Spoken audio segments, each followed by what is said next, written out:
Pues yo soy Germán Parma, soy arquitecto, soy egresado de la UABC. Me dedico especialmente a la arquitectura bioclimática y a la construcción con materiales naturales. Pues normalmente cuando se piensa en arquitectura, se piensa en construcciones caras o en fachadas atractivas, pero la arquitectura va más allá de eso. La arquitectura se vive prácticamente con todos los sentidos y es ahí donde nosotros nos podemos sentir a gusto o desagusto. La arquitectura bioclimática se adapta al clima del lugar, aprovechando los recursos que nos brinda la naturaleza, como el sol, el viento, la radiación solar, la temperatura. Esto se logra aprovechando el uso de los materiales, orientando los espacios y dimensionando bien las ventanas. Pues al final la arquitectura bioclimática no resulta más cara que la arquitectura convencional. Solamente se trata de orientar bien los espacios. Y al final hay un ahorro económico también a largo plazo. Hay un ahorro energético en cuanto a calentar o enfriar los espacios. En el Valle de Guadalupe el clima es templado seco y una de las estrategias bioclimáticas más importantes para lograr un confort térmico es la inercia térmica de los materiales. La inercia térmica funciona, por ejemplo, en un día de calor. Durante el día el material está absorbiendo el calor y durante la noche, cuando se pone más fresco, el material irradia el calor hacia la zona más fresca, en este caso el interior del espacio. Esto se logra seleccionando bien los materiales. Puede ser tierra, puede ser piedra. Es por eso que elegimos para esta arquitectura el sistema constructivo de tierra de tapial, que es tierra compactada. El tapial es un sistema constructivo muy antiguo y se ha utilizado en todo el mundo y consiste en utilizar un molde, normalmente de madera, que se va rellenando con capas de tierra y se van compactando aproximadamente de 10 a 15 centímetros. La construcción con sistema constructivo de tapial también es arquitectura sustentable, ya que hay un ahorro energético en el transporte del material, ya que gran parte del material se extrajo aquí mismo del terreno, de la excavación para la cimentación y para la cisterna. Otra parte de la tierra se trajo de bancos cercanos de aquí de la zona.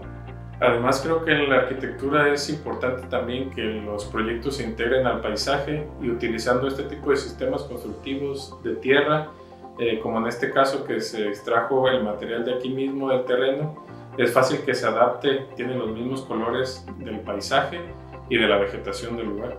Algunas de las estrategias bioclimáticas era orientar los espacios para dormir hacia el este, ya que reciben el sol durante la tarde y están más calientes cuando llega la hora de dormir. Y los espacios que se utilizan más, como la sala, están orientados hacia el sur y hacia el este, que es cuando reciben la mejor iluminación durante el día. Los espacios que menos se utilizan, como los baños o espacios de almacenamiento o de servicio, en este caso están orientados al norte, que son los espacios más fríos. La cocina está orientada hacia el norte también porque es un espacio que se calienta por sí solo al estar cocinando los alimentos. Otra de las estrategias bioclimáticas es la orientación de las ventanas. La mayoría de las ventanas en este proyecto están orientadas hacia el sur, la orientación que recibe la mejor iluminación y radiación solar durante el invierno, que es cuando más se necesita. Esta casa es pequeña, entonces es por eso que se diseñó un patio que se integra a la sala de estar de la casa. Este patio está protegido por toda la casa realmente. Los vientos vienen del noroeste. Es por eso que el patio se puso al sur y está protegido por toda la construcción. Además tiene una pérgola para proteger de los rayos del sol durante el verano, pero que tiene un ángulo específico para que durante el invierno deje pasar los rayos del sol y se pueda utilizar a la vez como un comedor exterior, ¿no? Este proyecto es una casa de fin de semana, por lo que necesita estar protegida mientras los ocupantes no están. Es por eso que tiene contraventanas, tiene un portón grande enfrente que cierra el patio y además tiene una pérgola para evitar que las personas puedan pasar a este patio que está rodeado por ventanas.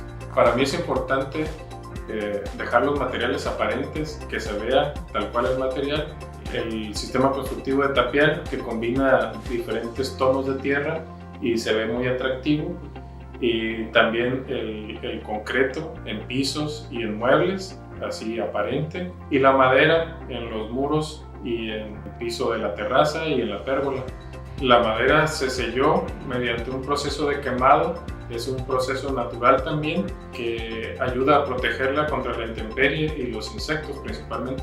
Se utilizaron dos sistemas constructivos en la casa por sus beneficios bioclimáticos. La tierra se utilizó en los espacios orientados al oeste y que son los espacios más cerrados de la casa, como las habitaciones. Y en los espacios más abiertos se utilizó la madera, donde se pueden ubicar más ventanas, donde se puede apreciar el paisaje desde el interior. El utilizar materiales naturales en la construcción, además combinándolo con la arquitectura bioclimática, da muchos beneficios, tanto a la salud, ya que este tipo de materiales regulan la humedad, tenemos menos enfermedades respiratorias, por ejemplo, y además estamos en un confort térmico, nos sentimos a gusto. Son proyectos sustentables, por lo tanto estamos aportando al cuidado del medio ambiente y también tenemos un ahorro energético y económico a largo plazo. Además que, como podemos ver, hay una integración al paisaje y estéticamente pues son muy atractivos.